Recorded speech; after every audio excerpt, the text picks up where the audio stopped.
मुंबईमध्ये पावसाचा जोर हा वाढलेला आहे। अनेक सखल भागांमध्ये आता पाणी साचायला सुरुवात झाली। लोकल 10 ते 15 मिनिटं उशिराने आहे। पावसाचा परिणाम हा लोकल सेवेवर झालेला पाहायला मिळतोय।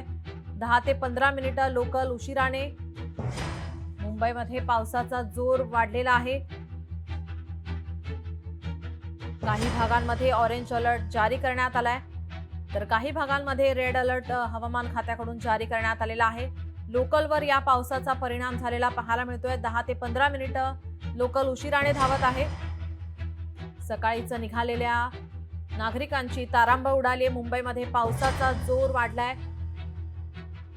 पालघर, ठाणे, मुंबई शहर, मुंबई उपनगर, रायगड, रत्नागिरी, सिंधुदुर्ग, यवतमाळ, चंद्रपूर, गडचिरोली या जिल्ह्यात तसेच सातारा घाट, कोल्हापूर घाट या भागात ऑरेंज अलर्ट जारी करण्यात आलेला आहे। मुंबई आणि मुंबई उपनगरामध्ये जोरदार पाऊस आणि या पावसाचा परिणाम आता लोकल सेवेवर होताना पाहायला मिळतोय। राज्यात पावसाचा धुमाकूळ,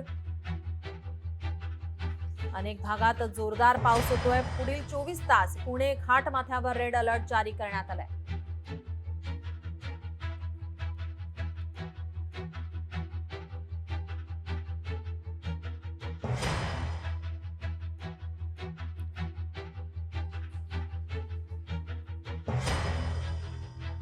आपले प्रतिनिधी सचिन बडे आपल्यासोबत जोडलेले आहेत। सचिन, राज्यामध्ये पावसाचा धुमाकूळ पाहायला मिळतोय, काय अधिकची माहिती?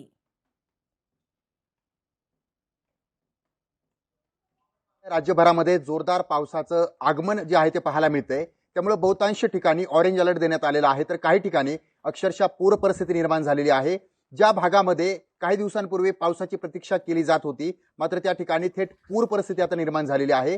राज्यभरातील विविध भागांमध्ये या जोरदार पावसामुळे प्रचंड नुकसानही होतंय। काही जणांना कामावर जाता येत नाही, काही जणांना कार्यालयापर्यंत पोहोचता येत नाही, तर काही ठिकाणी अक्षरशः लहान लेकरांना शाळेपर्यंत पोहोचणं सुद्धा अवघड झालेलं आहे। कारण काही भागामध्ये असं पाणी साचलंय की तो नेमका रस्ता आहे की तलाव आहे की नदी आहे हा सुद्धा प्रश्न उपस्थित केला जातोय। कारण अक्षरशः काही ठिकाणी पाणी जाण्यासाठी जागा नाहीये, त्यामुळे पूर्णपणे रस्ते जे आहेत ते नदीमय झालेले आहेत। आणि महत्त्वाचं म्हणजे काही नद्या देखील ओव्हरफ्लो झाल्यानं पूर परिस्थिती निर्माण झालेली आहे। गावामध्ये पाणी शिरलेलं आहे, घरांमध्ये देखील पाणी शिरलेलं आहे। ही परिस्थिती राज्यातील काही भागांमध्ये पाहायला मिळतीये।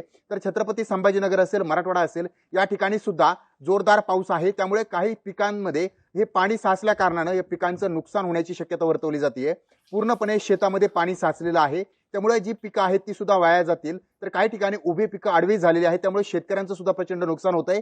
तर अशामध्येच घराच्या बाहेर पडत असताना काही नागरिकांनी मनामध्ये असं ठरवलंय की जर बाहेर पडलं तर नक्कीच आपल्याला जीवाला कुठेतरी धोका निर्माण होऊ शकतो। कारण ज्या ठिकाणी मोठ्या प्रमाणात पाणी साचलेलं आहे, ज्या ठिकाणी पावसाचा जोर कायम आहे, त्यामुळे काही जणांनी काळजी घ्यावी असं आवाहन देखील जे आहे ते तज्ञांकडून करण्यात येतंय। मात्र ज्या ठिकाणी पाऊस पडतोय, जोरदार पाऊस पडल्याच्या नंतर नागरिकांनी सुद्धा सूचित राहण्याचं आवाहन जे आहे ते करण्यात येतंय। नागरिकांनी जर काम असेल तरच घराच्या बाहेर पडावं। मात्र जो काय जोरदार पाऊस पडतोय, या पावसामुळे प्रचंड नुकसान एकीकडे होतंय, तर ज्या ठिकाणी पाऊस पडत नव्हता, ज्या ठिकाणी पाऊस पडतोय त्या ठिकाणी जलसाठ्यांमध्ये प्रकल्पांमध्ये सुद्धा वाढ होतीये। त्यामुळे एकीकडे पावसामुळे फायदा तर होतोय, मात्र दुसरीकडे दाणादाण उडत असल्याचं देखील पाहायला मिळतंय। नीलम जी नक्कीच, आपले प्रतिनिधी कमलाकर बिरादर नांदेडहून आपल्यासोबत जोडलेले आहेत। कमलाकर, नांदेडमध्ये सुद्धा पावसाचा हाहाकार पाहायला मिळतोय, शेती पिकांचं नुकसान झालेलं आहे।